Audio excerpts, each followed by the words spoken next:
What's up, everyone? Nick's gone. All right, all right. Juwan, do you mind talking about other African American coaches being hired this offseason to join you in the league, and specifically in my area, Ben Johnson, if you had a chance to talk about him a little bit? Yeah, it's been great to see guys that look like me get an opportunity to become head coaches in one of the best conferences, if not the best conference in college basketball. It was also fun to see Coach Woodson, who left the NBA like myself, to go back to his alma mater and coach at Indiana University. If someone had told me to bet on that he would do something like that, not saying that I know him personally like that, but I would have been totally surprised because I always looked at Coach Mike Woodson as one of the premier top-level head coaches in the NBA basketball. That's how good he is. Then for a guy like Ben Johnson, same thing. To be able to go back to his alma mater and coach, how inspiring and awesome was that? He and I had a chance to talk. Gave him a call just to congratulate him, and then let him know that if he needed me for anything, that I'm always available. Not saying I have all the answers, but we can definitely bounce off some stories, ideas, etc. We had an opportunity to talk in person, on the phone. I love his energy. Obviously, the school hiring the man, I saw something special in him, and that's why I see it myself when I had a chance to speak with him. Coach Shrewsbury, been with Butler, Brad Stevens. Can I say more? And then from there, Coach Painter, who's had so much success at Purdue, one of the premier top level, not just top conference coach here in the Big Ten, but just overall, just one of the best coaches in college basketball. We know the success he's had. So with those coaches getting an opportunity, it's beautiful to see. There are going to be many coaches in the future with all the hard work and effort that guys are putting in behind the scenes that we haven't had a chance to witness, that other coaches with the turnover of staffs are seeing. And head coach I'm speaking of.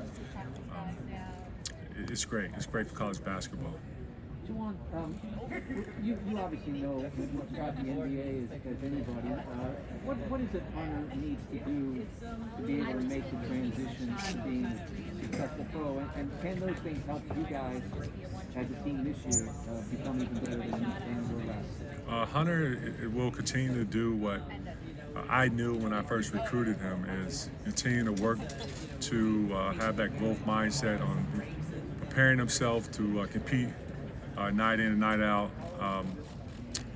His love for the game, the level of intelligence that he has displayed in practice, in game-like situations. I wasn't surprised that he had early success as a freshman. I watched him closely in high school and how he was able to make plays out of being doubled within a post and make the right pass on time, on target. Seeing an open man and not trying to do more, but just want to make a winning play.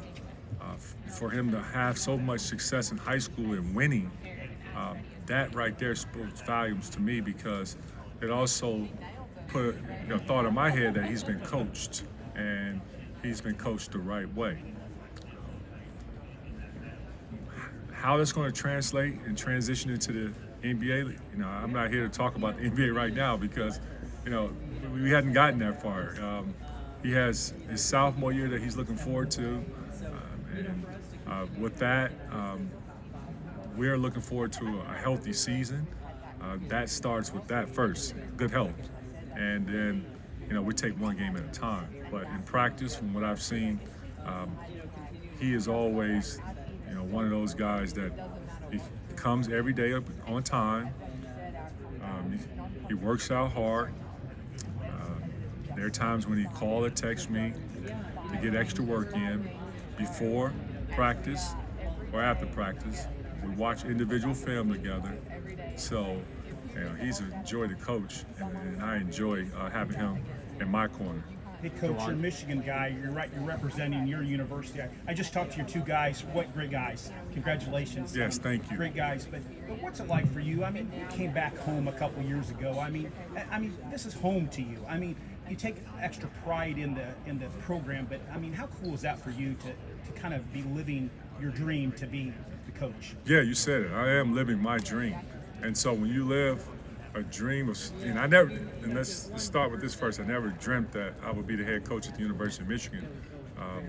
I was one of those guys that said I would never coach. And look at me now, right? But then, walking into my office and just seeing like, wow, this is really real. Like, pinch me. Like, don't wake me up, because I'm loving what I'm doing. And when you love something, you're gonna pour a lot of passion into it. And I think I've shown that, and I think my players, along with my staff, sees it and they trust it. Juwan, I'd Thanks, like to Coach. ask about You're welcome. Can I get a good smile? Big smile. Thanks, Coach. You're welcome. I can't say I've heard your thoughts on name, image. Yeah. I don't. Sure. He interrupted me with the photo there, if you don't mind. Oh, all right. When this opportunity came over, you was like, either pass the phone and try and get the job? I would say this: that summer, I heard rumblings that there was a possibility they would call and want to talk and see if I had interest. And I remember Juwan Howard reaching out to me and asking me if I had interest, and I said, yeah, I have interest, of course. I mean, Michigan is Michigan, and it holds a special place in my heart. But I've been watching the program for many years and seen the success that Coach Beeline has had with the program, and love that block M like it's no other. So I will definitely listen. And then I get another call from Terry Mills, and he asked me if I had interest. And I'm like, shared the same story with him. And but then for it to happen, I was like, oh wow, this is real now. And so it really came to fruition, and I'm excited, and I'm still, that excitement hasn't left me, even though I'm going into my third year. Some would say, because early, let's see what you look like, 10 years from now. Thanks, John. I can't say I've heard your thoughts on name, image, and likeness yet. So Right, I guess right. I'd like to, especially since you and your college teammates at the time could have been a group that really benefited from it. If you couldn't, now what are your thoughts that players can?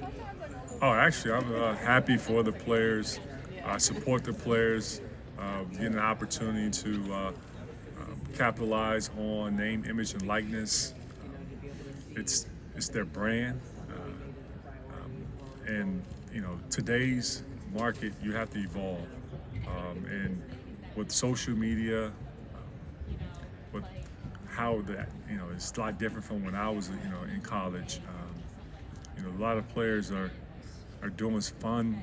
They've been able to express themselves, I would say, in a lot of different ways, whether it's on TikTok or whether it's their IG or Twitter,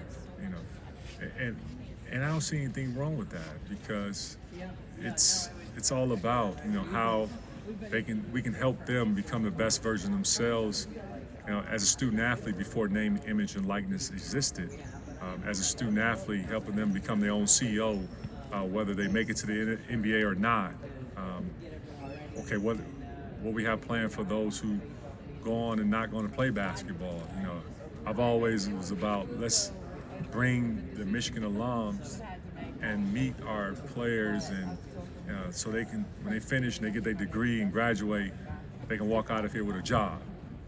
And so now you have an opportunity with the name, image, likeness for alums to get an opportunity to work with you, and on what they do corporately, and how the personality of that student athlete, how they can bring those two together, and that's a beautiful way of seeing how that student athlete can expand on it. Financially, I think we got to continue to keep educating our student athletes on their responsibilities that comes when there's fees are being paid. Let's introduce them to FICA. let's also introduce them to paying taxes. Let's educate them, knowing that when they sign their name on a contract, before you put your name on it, read it. Let's educate them on letting them know what type of rights that they are giving up and what type of partnership that they are forming with their brand and with their company's brand. That's what I'm more encouraged, and we'll continue to encourage our student athletes to really think this thing through, be very diligent and patient, and not feel like they got to go out there and run to get the money. Let's make sure that whatever comes with that money, that we know is exactly what the responsibilities are before it hits your bank account.